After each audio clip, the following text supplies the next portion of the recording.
રાજકોટ મહાનગરપાલિકાના વિવિધ શહેરી પ્રાથમિક આરોગ્ય કેન્દ્ર ઉપરાંત પીડીઓ અને પીકેએચ ખાતે નોંધાતા જે આઈએચઆઈપી છે અને આંકડા મુજબ જોવા જઈએ તો ગત સપ્તાહે રાજકોટ મહાનગરપાલિકા શહેરી વિસ્તારમાં એક મેલેરિયાનો કેસ ઉપરાંત ડેન્ગ્યુના 3 કેસ છે નોંધાયેલા છે. આ ઉપરાંત જોવા જઈએ તો ચિકનગુનિયાના કોઈ પણ કેસ નોંધાયેલા નથી. ઉપરાંત જોવા જઈએ તો શરદી ઉધરસના તાવના કેસોમાં આંશિક ઉછાળો છે એ નોંધાયેલો છે. 1228 જેટલા કેસ જે છે એ ખાસ કરીને શરદી ઉધરસના નોંધાયેલા છે. આ ઉપરાંત સામાન્ય તાવના 790 કેસ નોંધાયેલા છે. ઝાડા ઉલટીના 180, ટાઇફોઇડના 2 અને કમળાના જે છે કુલ 4 કેસ ગત સપ્તાહે નોંધાયેલા છે.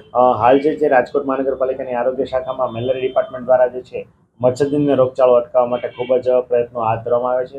ઉપરાંત ખાસ કરીને હાલ જે સઘન ડ્રાઈવ ચાલુ કરવામાં આવી છે અનુસંધાને કોઈ પણ ઘર હોય કે કોમર્શિયલ જગ્યા હોય ત્યાં જો મચ્છરના પોરાની હાજરી જણાય તો નોટિસ ઇસ્યુ કરીને વહીવટી ચાર્જ જે છે એ વસૂલ કરવામાં આવે છે.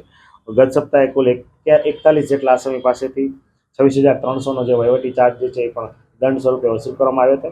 આ ઉપરાંત કુલ રહેણાંકના 376 અને 197 આસામીઓ જે કોમર્શિયલ ના હતા એમને નોટિસ પણ ઇસ્યુ કરવામાં આવેલી છે. આ ઉપરાંત જોવા જઈએ તો પાણીજન્ય રોગચાળો અટકાવવા માટે ખાસ કરીને રેસિડ્યુઅલ ક્લોરિન ટેસ્ટ અમારા એમપીડબ્લ્યુ દ્વારા દર સપ્તાહે રેગ્યુલરલી પાણીના વિતરણ સમયે જે છે પાણીમાં ક્લોરિનની માત્રા સુનિશ્ચિત કરવામાં આવતી હોય છે.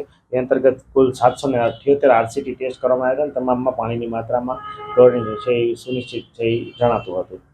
આ ઉપરાંત ખાસ કરીને અત્યારે ઘરે ઘરે સર્વેલન્સની કામગીરી પણ ચાલુ છે અને દરેક કેસ જેટલા પણ મળે એમાં કોન્ટેક્ટ ટ્રેસિંગની કામગીરી છે અમારા આરોગ્ય વિભાગ દ્વારા કરવામાં આવે છે.